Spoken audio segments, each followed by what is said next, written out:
Okay, hello everyone. I'm quan-haase, a professor of digital media and methods, and jointly appointed at the Department of Sociology and the Faculty of Information and Media Studies. As the current Rogers Chair in Studies in Journalism and New Information Technology, I want to welcome you all today, both on Zoom and here in the room, to today's distinguished speaker series. I would like to start our event with Western's land acknowledgement to create awareness of Indigenous peoples' presence and connections to these lands, as well as the ongoing struggle and injustice.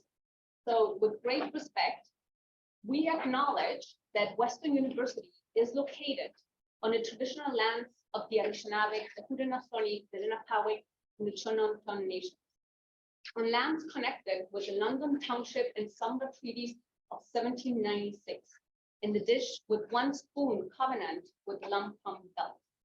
Let's reflect on our responsibility to honor these existing treaties and covenants.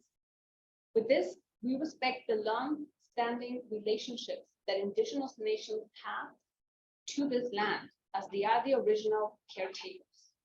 We acknowledge historical and ongoing injustices that Indigenous peoples, First Nations, Métis, and Inuit endure in Canada, and we accept responsibility as a public institution to contribute towards revealing and correcting miseducation, as well as renewing respectful relationships with Indigenous communities through our teaching, research, and community service.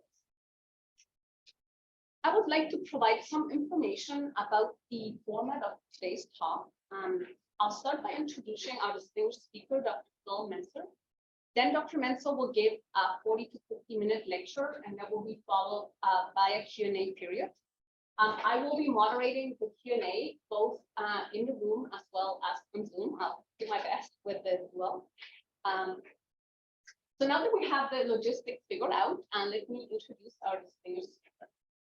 Dr. Filippo Menczer is the Laddie Distinguished Professor of Informatics and Computer Science and the Director of the Observatory on Social Media at Indiana University. He holds a laureate in physics from the Sapienza University of Rome and a PhD in computer science and cognitive science from the University of California, San Diego. Dr. Menczer is an ACM Fellow and a board member of the IU Network Science Institute. He has been the recipient of Fulbright, Rotary Foundation, and NATO Fellowship, and a career award from the National Science Foundation. His research interests span web and data science, computational social science, science of science, and modeling of complex information networks. In the last 13 years, his lab has led efforts to study online misinformation spread and to develop tools to detect and counter social media manipulation. This work has been covered in many news sources, including the New York Times, the Wall Street Journal, Washington Post, NPR, PBS, The Economist, The Guardian, The Atlantic, Reuters, Science, and Nature. We are delighted to have Dr. Menczer share his influential work with us today. Let's give Dr. Menczer a very warm welcome. Thank you. Thanks, everyone. Thanks, and thank you, Annabelle, for the wonderful introduction. I appreciate it, and I'm very happy to speak to you today. Sorry, remotely, but I hope you guys can hear me okay. And I should start by sharing my screen. Let me see if I can do that. Okay, hopefully you can see my slides. And so I would like to give you an overview of research that we are doing at the Observatory on Social Media at IU. The Observatory is an interdisciplinary research center where we work together, some of us in the Laddie School of Informatics, together with colleagues in the Media School. And we try to explore lots of different research questions revolving around information diffusion, and especially misinformation, disinformation diffusion, and abuse of social media. So today I will give you an overview of some projects that look at how information spreads, what are the vulnerabilities of the people and the platforms themselves and their algorithms, and how these can be manipulated by bad actors. So how bad actors can basically hack the dynamics of online virality. So let me start out by showing, this is a picture of the kind of object that we study in our lab. It's a diffusion network. This one is based on Twitter. So each node represents a Twitter account. And because this is a diffusion, this network looks at retweets. So an edge, a link between two accounts represents that one account is retweeting another. And this particular network is the diffusion network for one particular piece of information, which is the fake news article that you see at the bottom there. This was one of the most viral pieces of misinformation that was spreading during the 2016 presidential election. It was a false claim by InfoWars that the Clinton campaign was involved in satanic rituals. And you may recognize the theme. It was a precursor of what became the Pizzagate conspiracy, and then later the QAnon, a much larger QAnon conspiracy, which is still ongoing.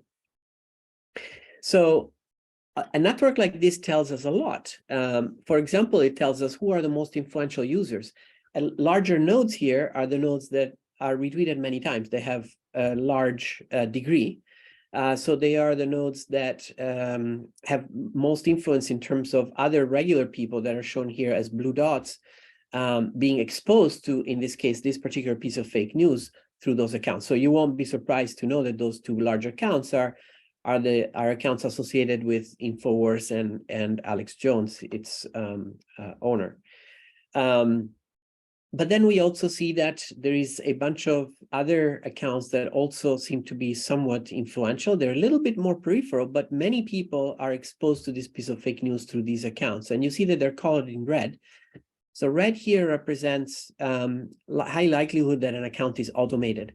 So those are most likely all accounts that are controlled by the same entity, by Alex Jones, as a way to create the appearance that a lot of people are sharing this piece of news, and then people may be exposed to it through different sources, and many people are in fact exposed to it through these inauthentic accounts, which serves an important amplification function. So I will talk about that more as we go.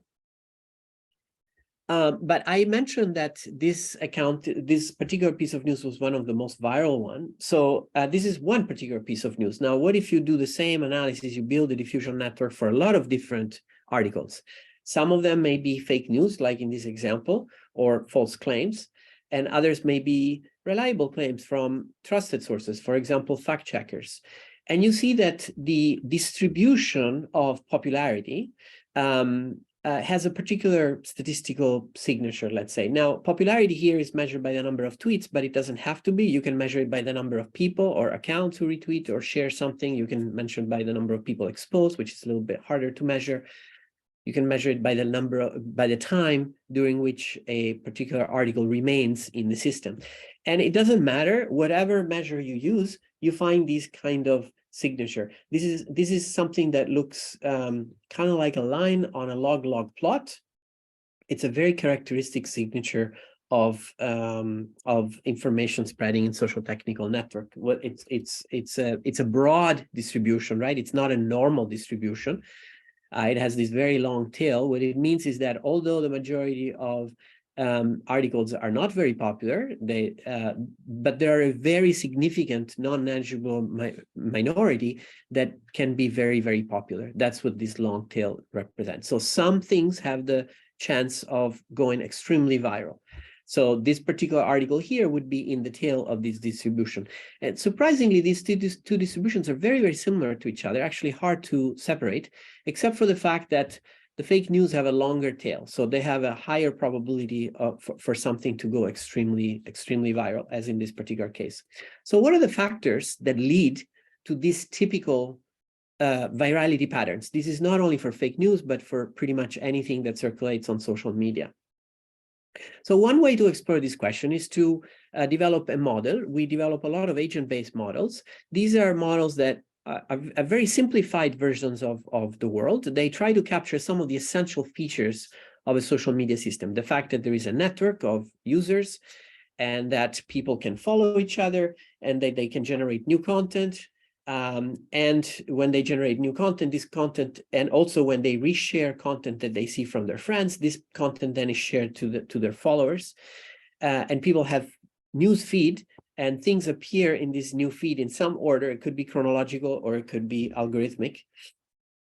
And people maybe have some finite attention so that they can't possibly look at everything that is posted by all of their friends, but they see a portion of it. And depending on how often people post new things, there may be more information in the system, more information load, and so on.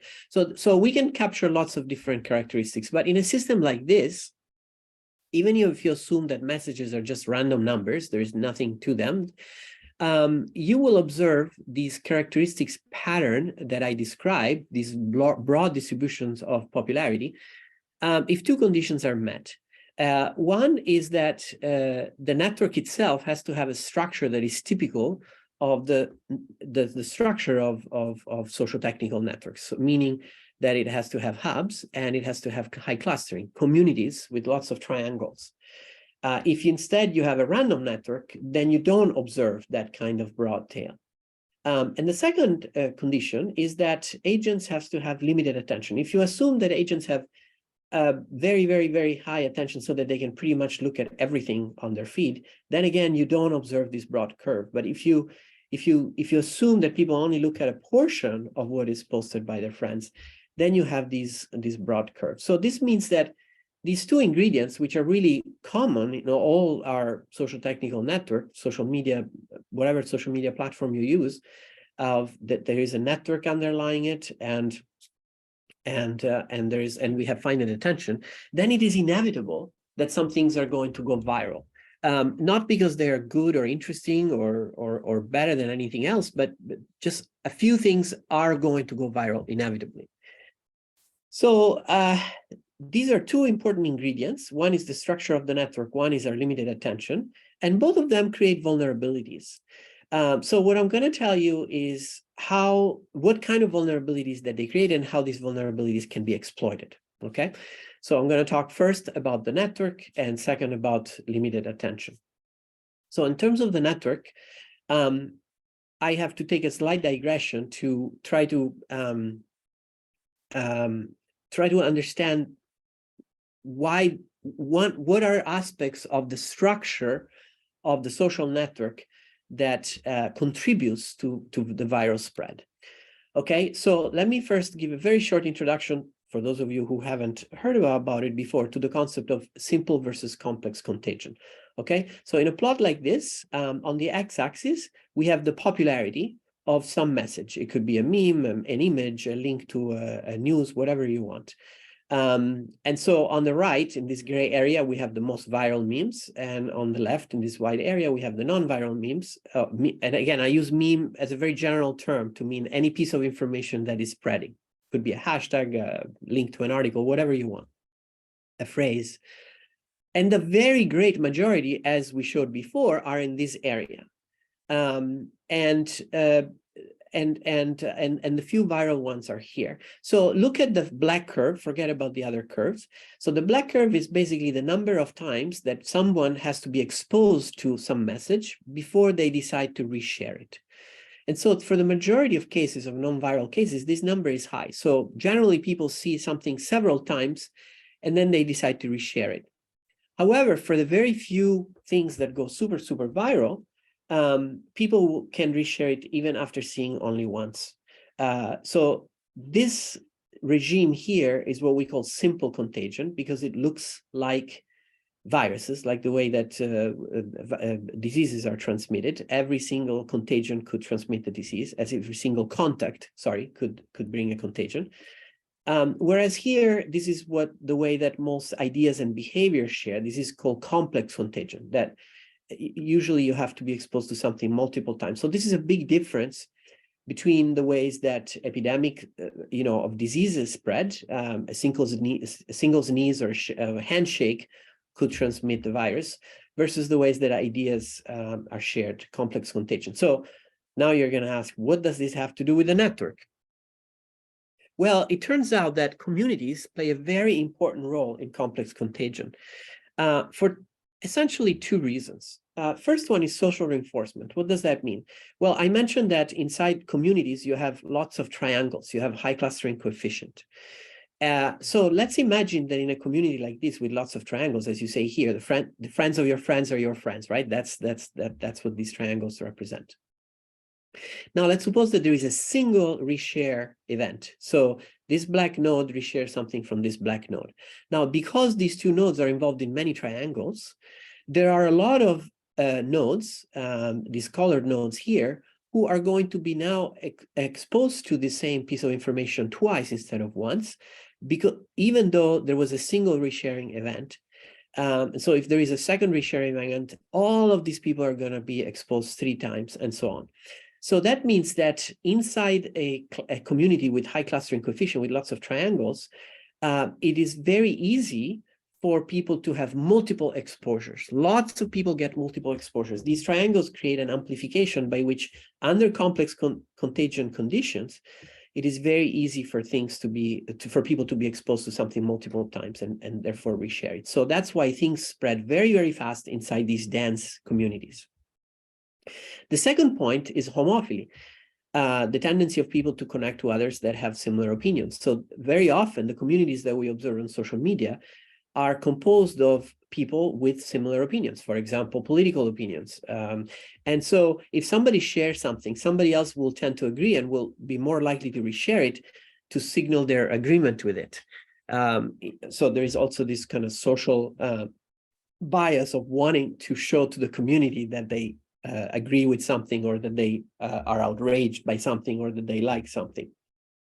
So social reinforcement and homophily mean that in a clustered community, in an echo chamber, in a very dense group of similar people, things are going to share very, very fast. And this actually creates a vulnerability, because if we look at the structure of social media, and this is true on Facebook, on Twitter, wherever you look, but these pictures, of course, are based on Twitter, we find this very, very strong community structure around political beliefs, for example, not only, but for example. So here, we're looking at, on the top, the follower network, and on the bottom, the retweet network for people who are sharing links to news on Twitter. And you can see this very, very clear separation of the two groups, the conservatives shown in red and liberals shown in blue. And each of those two communities is incredibly dense. There is gazillions of triangles inside these communities. And whereas there is very sparse links bridging across the two communities. This is true of whether you look at the static structure of the network or how information spreads. It tends to stay within the same group. One more thing about these networks, the size of a node here represents the fraction of links shared by a user that are links to low credibility sources, so basically misinformation. So you can see some very large nodes. These are spreaders of misinformation, and you can see them that they're on both sides. Okay, so given that there are these large echo chambers, these groups of homogeneous and almost segregated clusters, and that they foster the spread of information, including misinformation, very quickly inside these communities, we may ask, what is the role of social media in fostering these segregated and polarized communities? So to explore this question, we again used one of our agent-based models, but here there's a difference with respect to the one that I showed you before. Here, the network itself can evolve. So we don't assume that the network is static. We instead assume that people can choose to unfollow somebody and replace it with somebody else. So in this case, we are also assuming that there are opinions, and the colors here represents opinions on a very simple one dimension from, progressive to conservative, blue to red. We assume that initially the opinions are uniformly distributed at random, and we also assume that we start with a random network, so no echo chambers or anything like that. But there are two important ingredients in this network. One is social influence. What does that mean? that when you are exposed to a piece of information posted by a friend, and that piece of information represents to some degree their opinion, if that is close enough to yours, you may change your opinion even just a little bit. There is a parameter to become a little bit more similar to the opinion of your friend. This is social influence. And the second ingredient here is unfriending. Like I mentioned, people can unfriend someone. In particular, they can unfriend somebody that they strongly disagree with. If you post something that I find very offensive, I may say, okay, I'm not going to follow you anymore. And in this particular model, that link is replaced with a random link. So let's see what happens as the simulation runs. The dashed links are links that are being broken. Okay, people who are unfollowing a friend, and I said that they are replaced with a random friend. That's shown by the solid links. Okay, so each broken link is replaced by a new random one. So as the simulation of the model runs, you can observe a few things. First of all, you can assume that the opinions are becoming more homogenized. At the beginning, we had the whole spectrum. And after a while, we see that mostly we have, reds and blues. So we're having two groups with more homogeneous opinions. And the second one is that the nodes are sorting themselves out into two different clusters, so that over time, the red nodes are more likely to follow other red nodes, and the blue nodes are more likely to follow other blue nodes. So we have this progressive emergence of communities that are both polarized along two opinions and also segregated, so that a node has very little chance of being exposed to a different opinion. That's what we define as the prototypical echo chamber. And you can run this model many times. Of course, there is a bunch of parameters that I don't have time to go into right now. You can ask me later if you want, but under broad conditions, you will end up with completely segregated and completely polarized networks. So this means that it's very easy to understand why we have echo chambers in social media, because all social media platforms virtually have these two ingredients of social influence, because we can't help but being influenced by what we see, and unfriending, because we can choose our own friends. And so inevitably, we tend to be in echo chambers, whether we want it or not. And in fact, we even ran an experiment with a bunch of bots. These are benign bots that did things completely at random. We call them drifters because we thought of them as drifting at random in the information environment. There's only one difference between these bots, is that we initialized them by following one account, which was different for the different bots. Some started following a conservative news source like Breitbart or Wall Street Journal. Some started following a liberal source like the Washington Post and so on. And in the middle, we had 5 groups. But all of these bots then found themselves in echo chambers. Here we show a portion of their ego networks. The yellow nodes are our bots, or drifter bots. The ones that started on the left end up in these liberal echo chambers. The one that started on the right end up in these conservative echo chambers. They're not the same. The size of a node here, again, represents the fraction of links shared by an account that are to low credibility sources. So our bots that started on the conservative side tended to be exposed to a lot more misinformation than the ones on the left. But this structure of the echo chambers is really inevitable. So on the bottom plot here, we show the normalized transitivity, which is basically a fancy way of saying lots of triangles. And you can see that both the bots, the drifters on the right and on the left, found themselves in groups with high clustering coefficient, basically, with lots of triangles, basically in these dense echo chambers. Not so much for the bots that started in the center.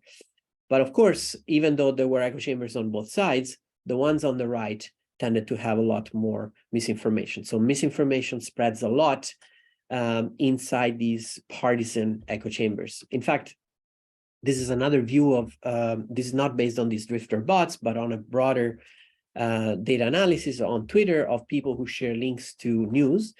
And on the x-axis, you have the political tendency of Twitter users from liberal to conservative. And on the y-axis, you have basically how likely someone is to share a link to low credibility sources. And you can see that both on the right and on the left, the more a user is partisan, the more likely they are to share misinformation. So the more people are in a partisan echo chambers, the more likely they are to be exposed and to reshare misinformation. This happens on both sides, but it's not symmetric. Again, there's a stronger signal on the right. Okay, so now hopefully I've convinced you that these partisan echo chambers create a vulnerability. So if you're a bad actor, how can you exploit that? Well, one way to exploit it is through follow trains. Follow trains started as a pretty innocuous thing in the early days of Twitter. People on Friday would post list of their friends with the hashtag follow Friday, saying basically, hey, you should follow these people. And they were kind of like recommendations. But now these follow trains are ways to manipulate that by accounts that we call train conductors, and they post lots and lots and lots of messages that consist of very long lists of users. And they're basically saying, hey, everybody should follow these accounts. And this happens both on the left and on the right. So we can actually reconstruct the network of mentions. And if we do that, we see a network like this. This is the one on the right, pro-Trump trains. So we have these conductors that are in the center. They're incredibly influential. They have a huge number of followers. But the accounts that are mentioned by them, the train riders, if you will, they are also receiving a lot of followers. So this is a way to grow the network so that it becomes larger and more dense, which means that every account follows more accounts and acquires more followers. Now, Twitter it tries to avoid this kind of manipulation by saying you cannot follow more than 5,000 people unless you have at least 5,000 followers. We'll see if Musk will abolish this rule or not. But so with this scheme, people are able to circumvent this limit because they can follow more people and they can be followed reciprocally by those people. So everybody gets more than 5,000 followers. And if you look at the distribution of the ratio of followers to friends for these accounts, it's very peaked around 1. This is this plot here.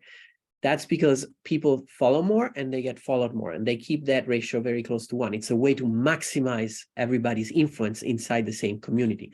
So in this community, accounts that are involved in these trains gain a very large number of new friends and new followers every day.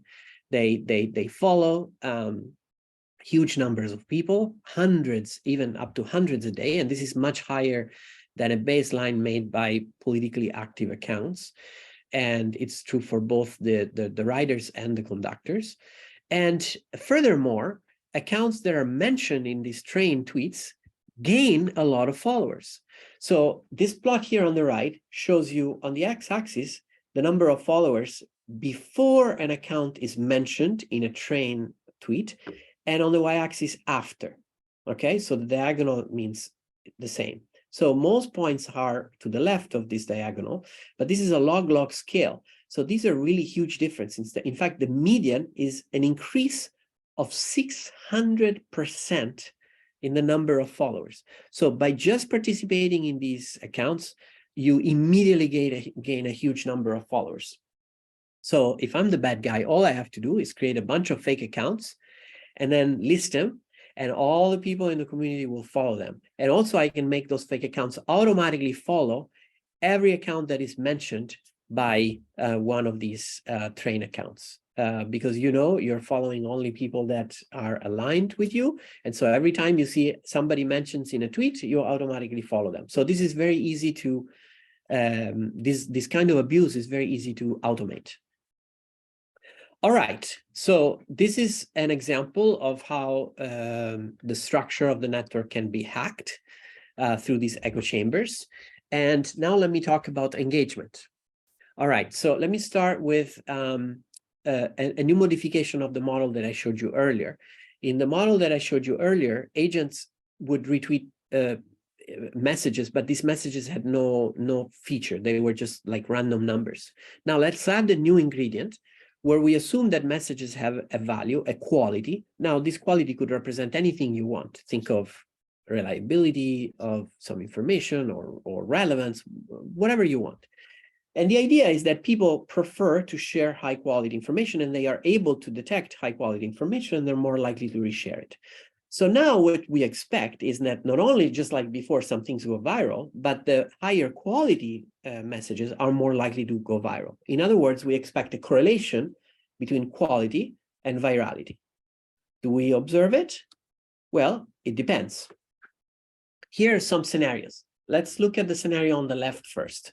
This is a scenario in which there is low information load and high attention, which means that people are able to see most of the things that are posted by their friends. The size of a node in this network represents the quality of the messages shared by that account. So you can see that all these nodes are kind of like big, fat nodes. So that's good. That means that people are sharing the most reliable news. That's a good situation, but it's kind of an unrealistic situation. The realistic situation is the one on the right, where information load is high and people have limited attention, which means that they are only able to see a portion of the information that is posted out there. This is the world that we live in, right? There is information overload. You have tons of stuff on your news feed, and you see some of it, but not everything. And so in this world now, you see a lot of small nodes here, which means that people, even again, this is a situation in which people can tell what's good from what's bad, and they prefer and do reshare things that have higher quality.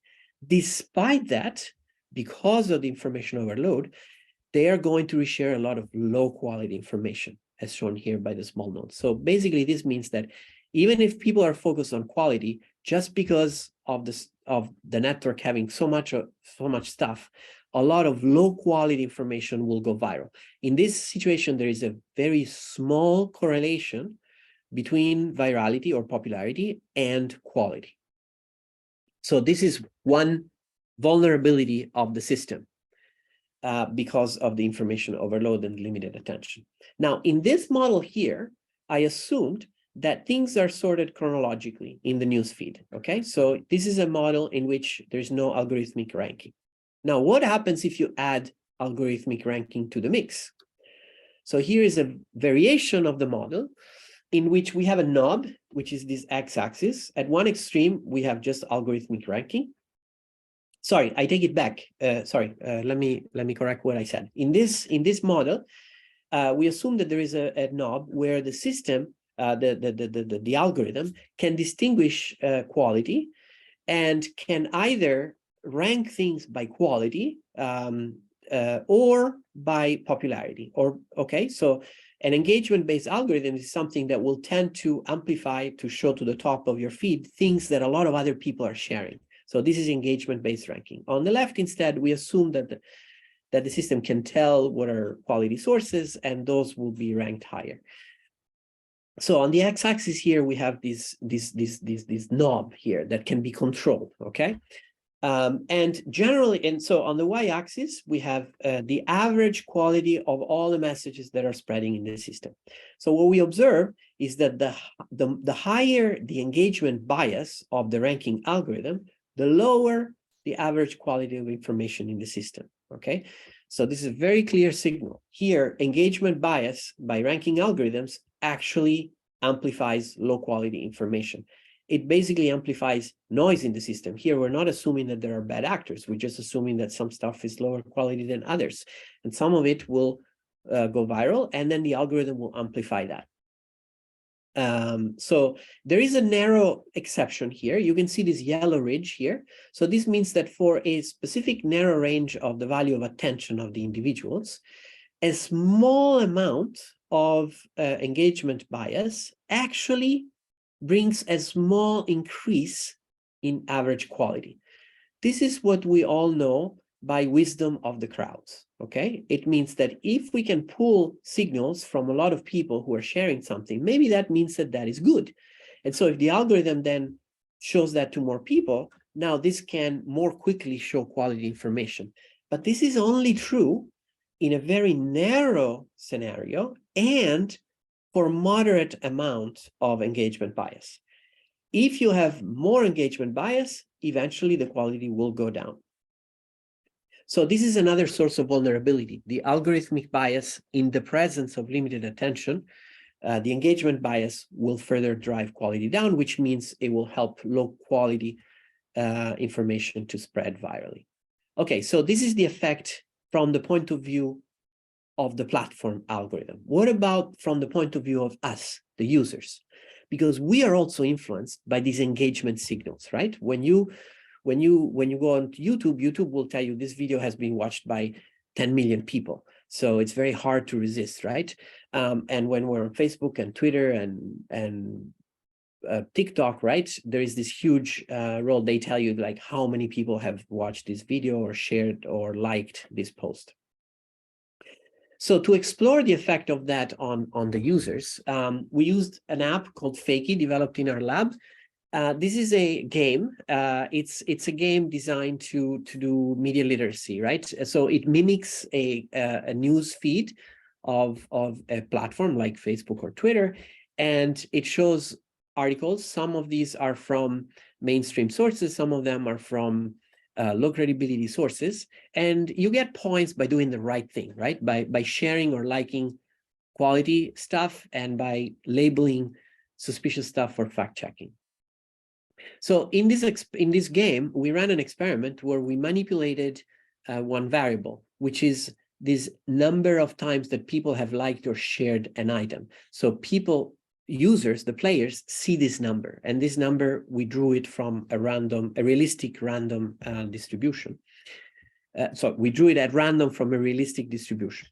And so then we observed how people change their behavior as a function of their beliefs about how viral a piece of news was. And we focused specifically on the links to low credibility sources. And we found that people are more likely to share low credibility articles if they think that these articles have obtained more engagement. And also people are less likely to flag low credibility articles for fact checking if they feel that they have high engagement. So these are small but significant effects. And what this means is that mere exposure to engagement signals make us vulnerable.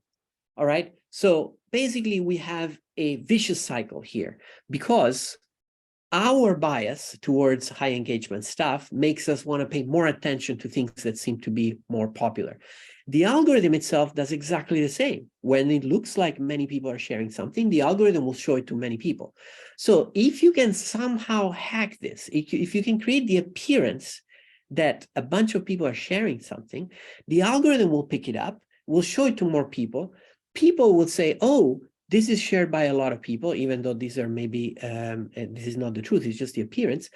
And then they will share it more. And so it's a vicious cycle. So the cognitive bias of the users feeds the engagement bias of the algorithm and vice versa. And so with a little bit of investment, you can get something to go viral. And how do you do that? How do you create the appearance that something is shared by a lot of people? Well, it's actually easy. You can create some inauthentic accounts. And so we've been doing research on social bots now for 13 years. In fact, in 2010, we coined the term social bots when we observed the first instances of these inauthentic and actually automated accounts on Twitter. These pictures are the pictures of the very first fake accounts that we spotted on Twitter in 2010 during the midterm elections. This blue thing between these two nodes here, this is a very fat retweet edge, because these two accounts were retweeting each other thousands and thousands of times. We thought it was a bug in the system, but then we realized, no, these accounts are really retweeting each other thousands of times. And they were promoting a particular political candidate that went on to become the Speaker of the House. And so these accounts were just fake accounts that were just trying to make it look like this candidate was very popular. By just creating the appearance that there were a lot of shares of articles that were saying good things about this candidate. In this other case, we had a bunch of coordinated accounts, all controlled by one entity. This was a political activist in Pennsylvania who ran a fake news website. It had completely fabricated news that criticized certain candidates or promoted other candidates. And then whenever a new fake news article was posted, this person would have all these fake accounts that look like church tweets accounts, fake churches in existence, made up. They would all share this link to the news, to the fake news, and mention one particular influential user, like a journalist or a politician. This was done in the hope that this influential user would then retweet the fake news and lead to a viral cascade, which sometimes happen. So these were just the first instances. Since then, we all know now, we are all familiar with the term social bots. We know that there is a lot of inauthentic accounts, and we develop machine learning tools in our lab, like Botometer, to detect accounts that are likely automated. I'm not going to say too much about this, but this is a very popular tool. It's not perfect, of course, because it's based on machine learning. It makes mistakes. But if you look at a large number of accounts, you can get a good sense of whether there is a higher preponderance of inauthentic accounts in a group. So we could do that kind of analysis among users who share low credibility information. So this network here is the retweet network for accounts sharing either low credibility information, the purple, or fact-checking information, the orange. This is another kind of echo chamber. People who share misinformation tend to follow and retweet other people who also share misinformation, another version of virality of the network. And it turns out that as we zoom in towards the core of this misinformation network, which is shown in this graph here, higher K means denser portions of the core of this network, we see a higher likelihood of automated accounts. So in other words, if you're going to create automated accounts that want to share misinformation, all you have to do is infiltrate an already vulnerable network of people who are likely to reshare this kind of information. And all of the time we see groups of coordinated accounts trying to do this kind of thing. So this is an example. It's a visualization from another tool from our lab called Hoaxy. These red nodes are fake Twitter accounts created by a Russian campaign that within minutes started sharing a fake video, a fake YouTube video criticizing Bill Browder. It looked like a news video, and it shared misinformation about Browder, who is a critic of Putin, for those of you who don't know. Within minutes, Twitter actually took down these accounts. This was a few years ago. But we captured before that happened. And so it's a good illustration of how a single entity can create a whole bunch of accounts just to amplify a message very, very quickly. Now, these inauthentic accounts don't have to be automated, right? So, for example, here's an example. If I showed you this account, I could easily show you that this is not automated. The posts are posted by a single person who will talk with you, and it looks like an anti-Trump account, fine. However, if I now show you that there is a whole bunch of accounts that are suspiciously similar because they use similar images, similar websites, similar profiles, and so on. However, some pertain to be anti-Trump and others pro-Trump, and they all ask for money donations, saying that they are collecting money for a campaign. Now you realize, okay, this is a fraud scheme. And in fact, it's very common. These were accounts that were defrauding people, impersonating a campaign, asking for donations. But if you looked at any single one of them, you couldn't tell. You only notice that these accounts are coordinated, they're controlled by a single entity when you look at a bunch of them. So we developed algorithms to detect coordinated accounts, irrespective of whether they're automated or not, accounts that are suspiciously similar to each other. And wherever we look, we found lots and lots of these. So for example, these clusters of nodes of the same colors are accounts that are similar because they all share the same set of handles. They basically rotate handles. And this is a technique that is used to avoid detection by platforms. So these accounts can do post misinformation or spam or whatever, malware, but then they change their handle so that they're not detected if somebody reports them. But we really find coordinated accounts everywhere. So just quickly, I'll show you a few examples. On the top left, these are accounts that are clusters of accounts that are all retweeting the same messages. and they are sharing COVID misinformation. The Hong Kong group here, we found accounts on both sides of the Hong Kong protests that were coordinated. We could tell because they were sharing exactly the same sets of images, very large sets of exactly the same images. On the bottom left, we have accounts, for example, attacking the white helmets in Syria, and we could detect them, these clusters, because they were all resharing the same accounts, the exact same accounts. And then in the pump and dump scheme here, we detected these coordinated accounts because they were sharing at the same times. This is a very, very common type of abuse. These are accounts who are sharing some cryptocurrency symbol, trying to make it look like it's going viral, convincing people to buy the crypto coin so that the price goes up. And then when the price reaches a certain threshold, the bad actors that control these accounts sell and they make money. Okay, these are called pump and dump schemes. They're very, very common with stocks and with cryptocurrencies.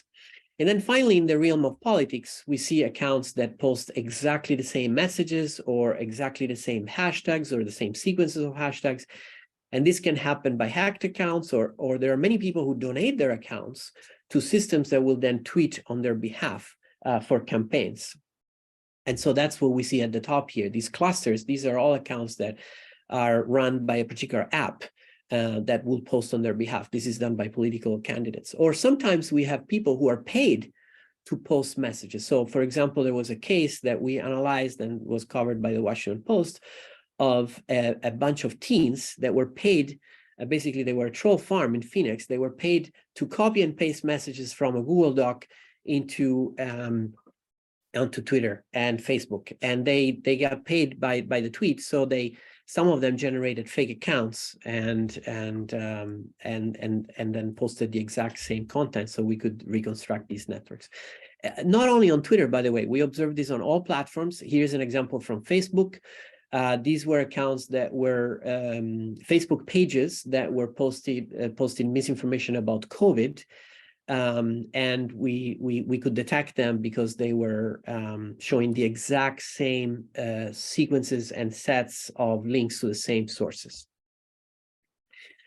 Okay, so what is the effect? Well, they have an impact because, sorry, this plot is a little complex, so let me just cut to the chase. What this shows that although most retweets are done by humans, the humans retweet both other humans, and they also retweet bots. So this is a way in which bots can have an impact by being retweeted by humans. These are tweets with links to low credibility information.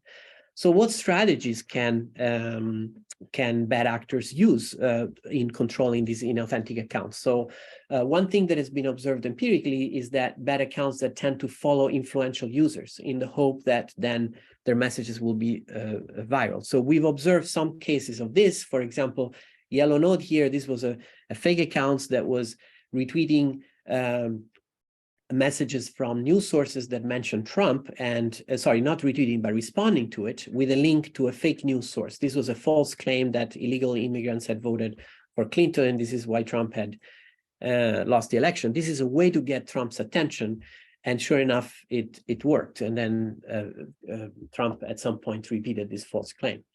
Another strategy that could be used is flooding. So we observe that some accounts, the same account, can post the same link to the same fake news articles hundreds and thousands or tens of thousands of times. And you know, so this is the idea of flooding the zone.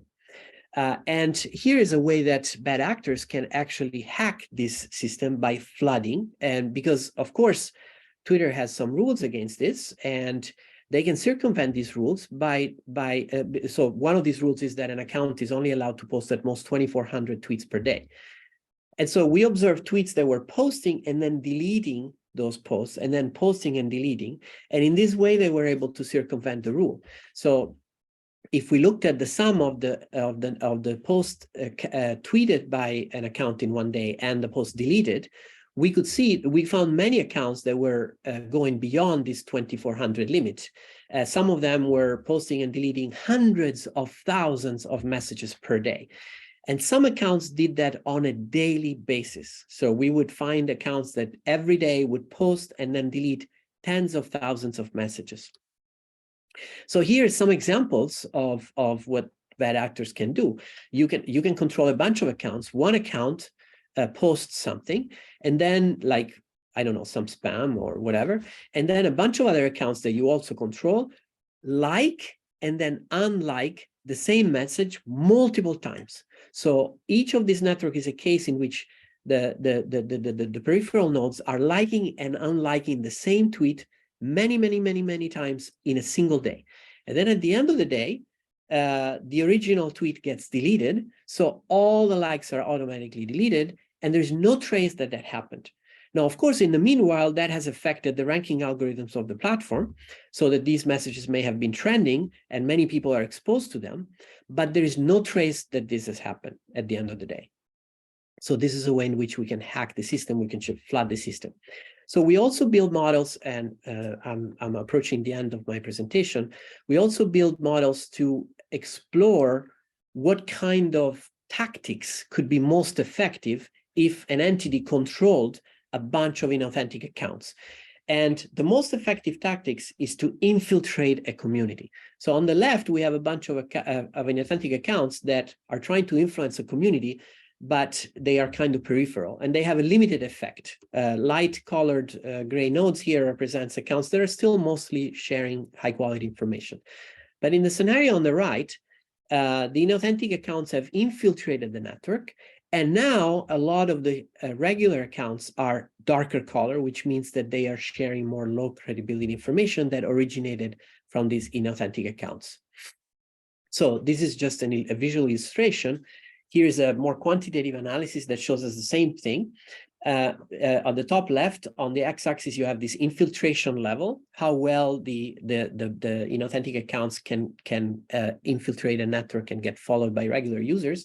And on the y-axis is their effect on the quality of information in the system. You can see that as the infiltration increases, the quality goes down very fast. So that infiltration is the most effective tactic. It's more effective than flooding, which is shown here. So if you compare how much you can lower quality by infiltration versus by flooding, which is sorry, I have this in the wrong order.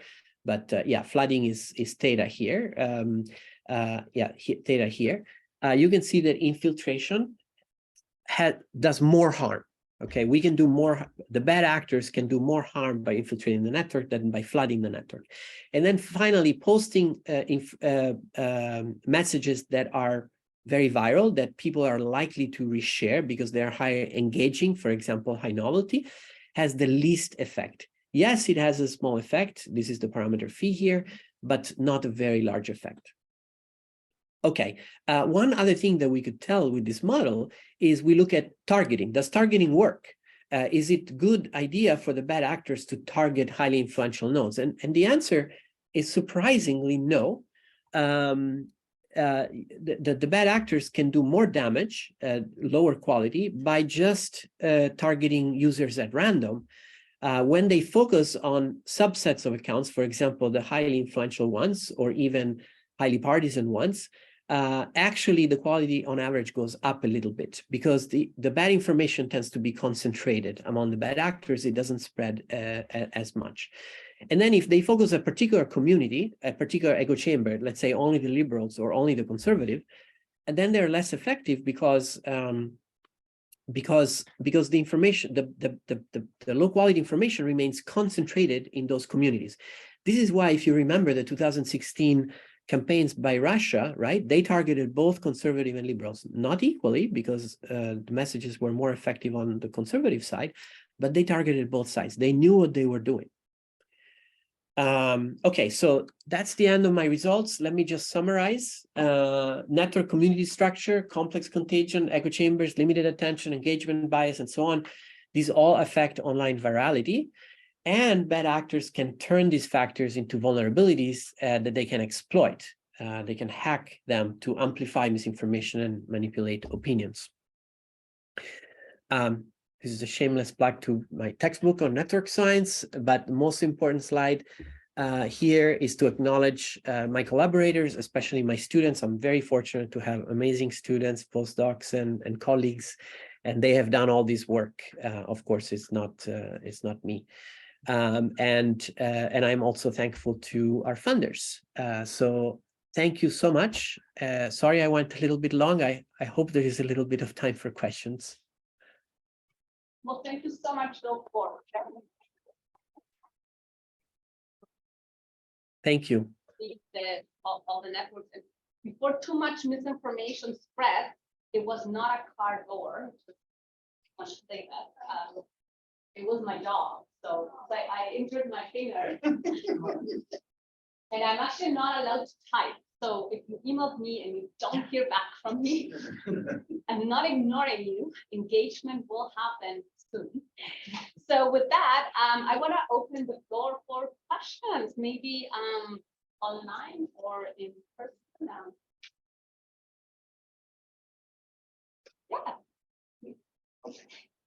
So obviously, when we talk about Twitter these days, we think of Elon Musk and all the changes and everything happening.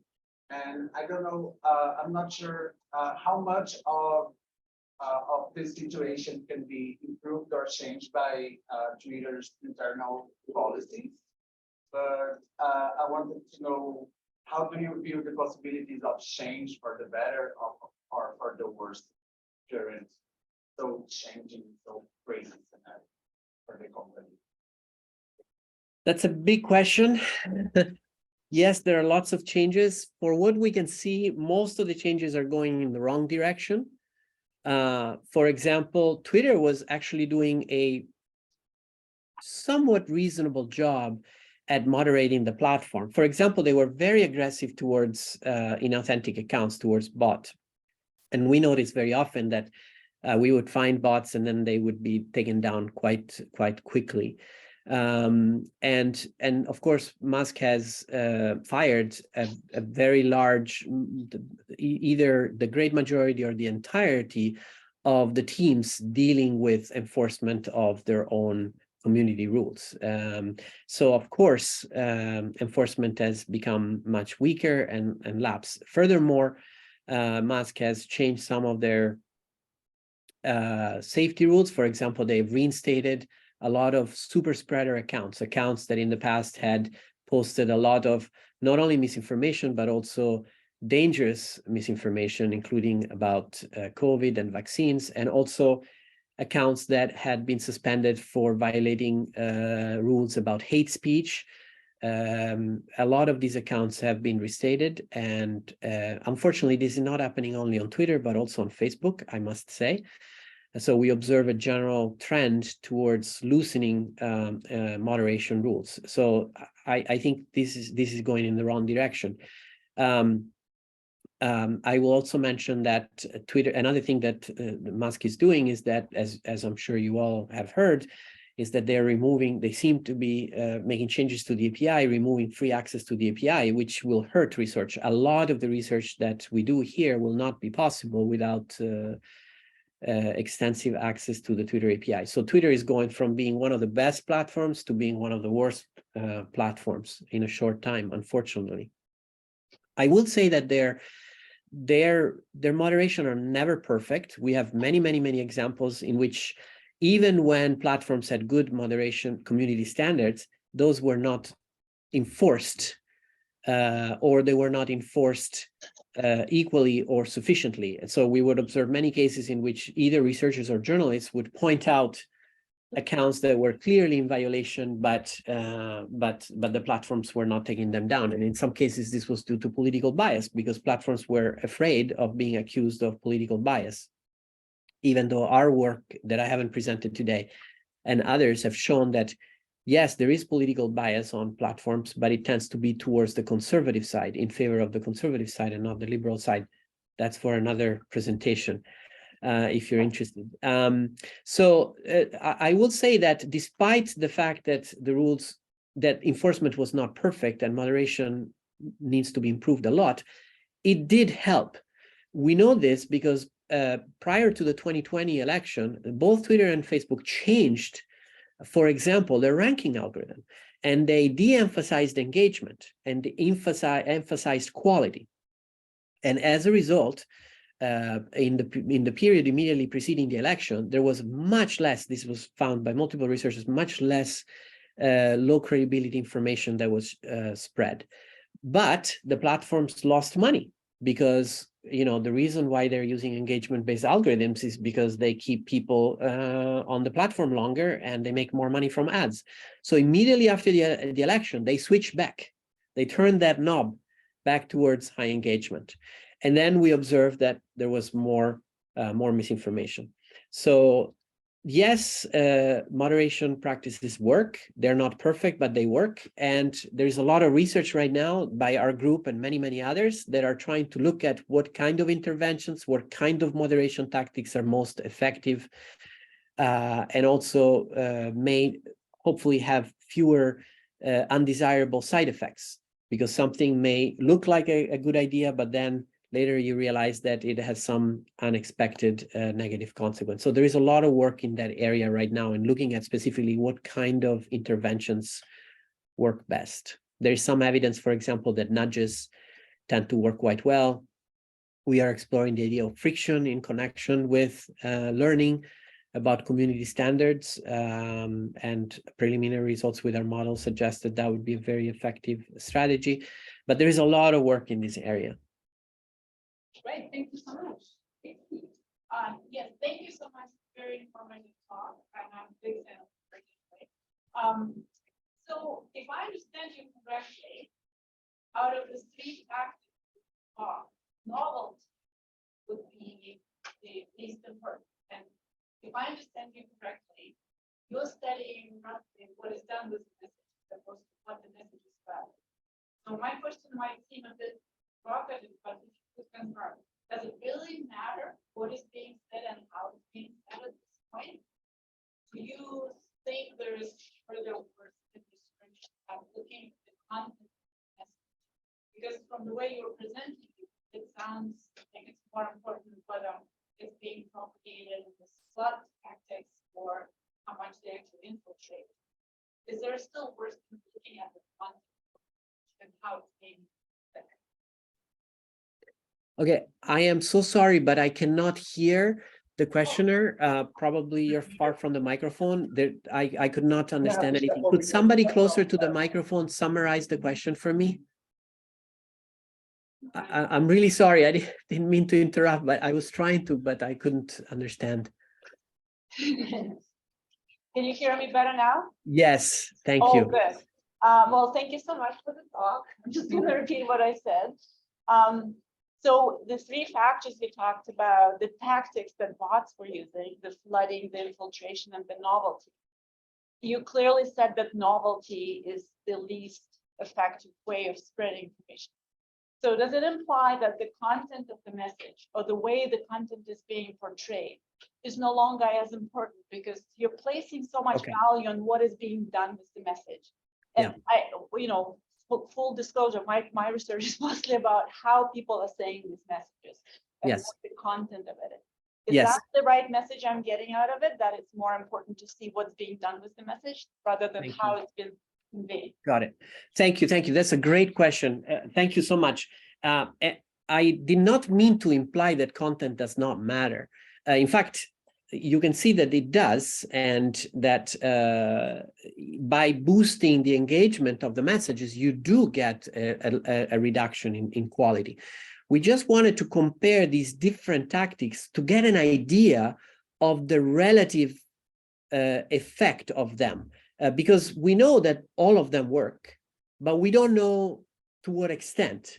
So we want to understand what are the most harmful in order to be prepared, right? As we design counter strategies, we want to know what is the relative harm of these strategies. So based on the many assumptions in our model, it looks like infiltration, the effect of infiltration is larger. So if you can create an army or a group of inauthentic accounts, and you can get a lot of people to follow them, then those messages will be shared, even if their distribution of engagement is equal to that of regular people.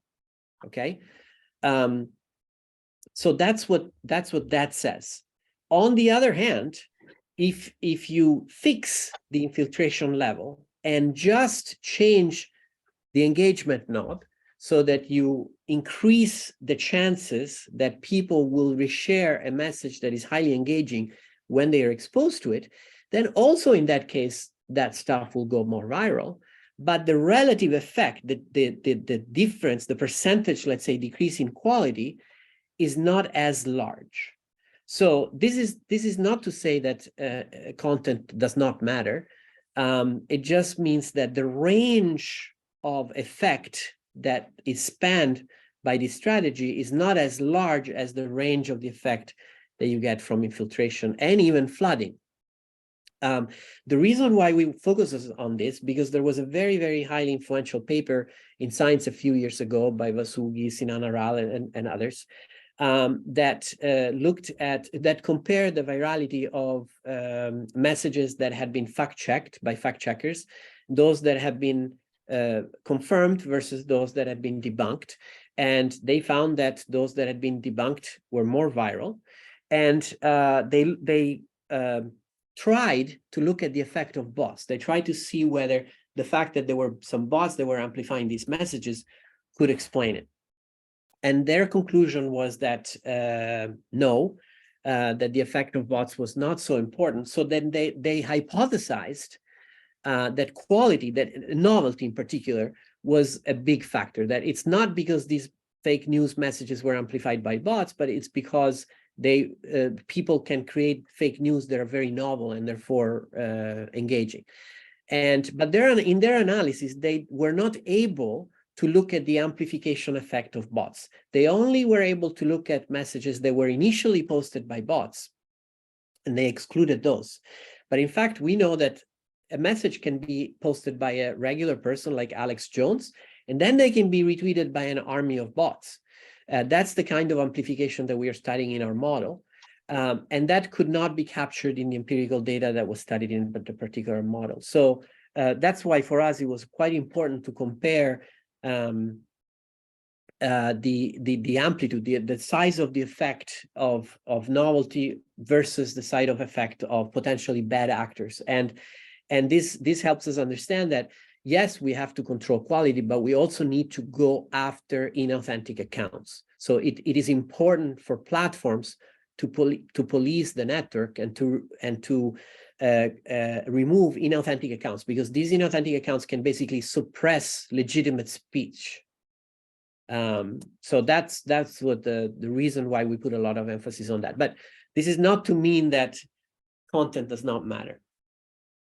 Thank you so much. Thank you. Thank you so much. We have a question coming in from Zoom. So I'm going to read. Just to clarify, that in the example article, at the beginning of the presentation, did the measured retweets include quote tweets? If so, how were critiques of the fake news article accounted for? That's a good question. It did not, exactly for the reason that the student is asking. Sometimes quotes you could quote something not to amplify it, but to criticize it. So that particular analysis was based just on retweets. Depending on the kind of questions that we're asking, sometimes we look at quotes, sometimes we look at retweets, sometimes we merge them. But generally speaking, they really mean different things. A retweet can be seen as a kind of endorsement, whereas a quote could be seen as in the opposite. Unfortunately, even a quote sometimes can contribute to amplifying a message, even if that's not the intention of the quoter. That's another story. But for that reason, yeah, we are generally separating quotes from retweets. Right, thank you. Hi, thank you for a very informative, if somewhat depressing talk. For me, just because of the scale of this, like it's not that I thought it was small, but to see the extent of these networks and how they work is really fascinating. And I want to ask you to step beyond that. These systemic issues, and you've talked about systemic solutions of how we fix that. But as me, as an individual Twitter user whose family members share some things that are problematic.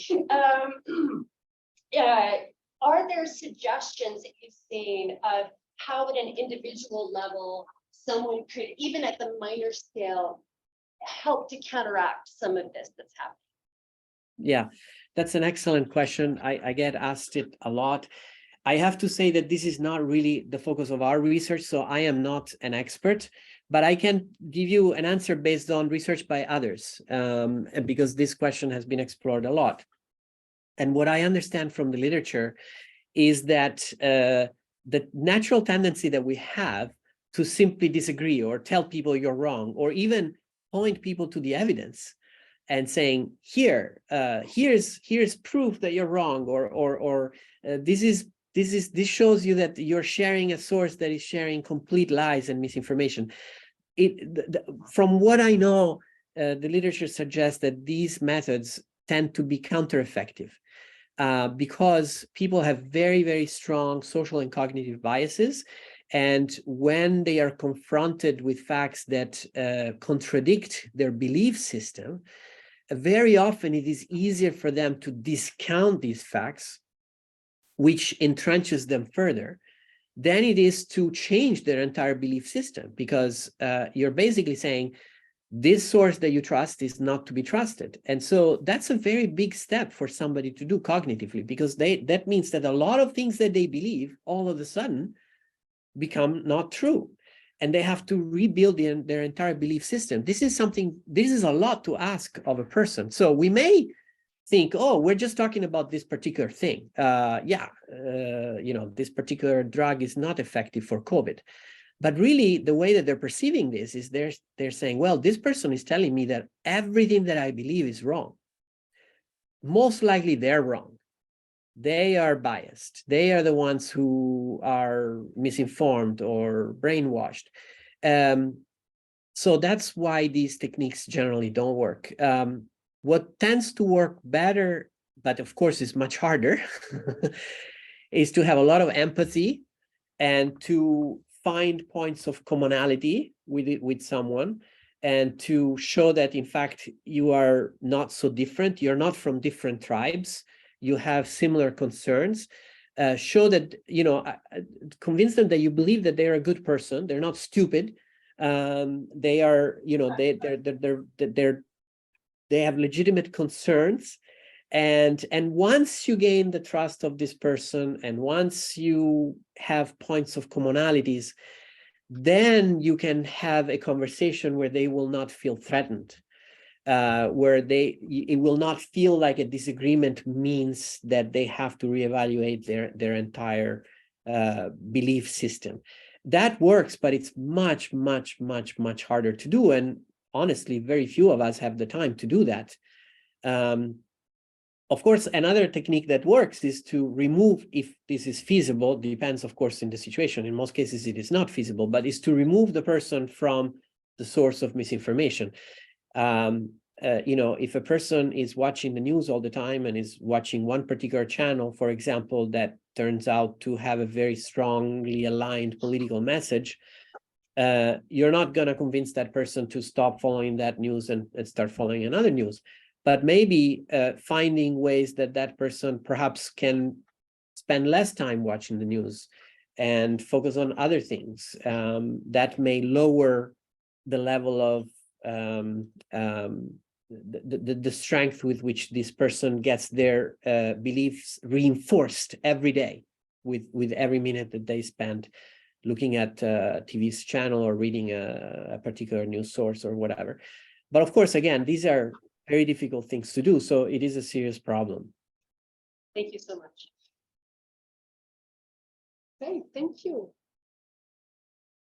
Any additional questions? Well, with that, I want to thank you again so much, Phil, for coming here with us today and sharing, such a wide range of studies and insights. So we appreciate that. Also want to thank everybody on Zoom and here for joining us. And yeah, this is the final event for me for the Rogers Chair. So I'm really, looking forward to seeing who will be the next person and, the range of talks that will be probably very exciting. I also want to end by thanking an amazing team here at Western, the technical, administrative, and communicative team that has helped to make this happen. So just, I hope I got everything, Becky Blue, Matt Ward, Charlotte McCollum, Sharon Waters, and Sid Young. So thank you to all of them. And I think with that, we'll wrap up. Thank you. Thank you so much, Annabelle. Thank you for having me, and thanks everybody. It was really a pleasure. I don't know if I can say bye. Bye, Phil.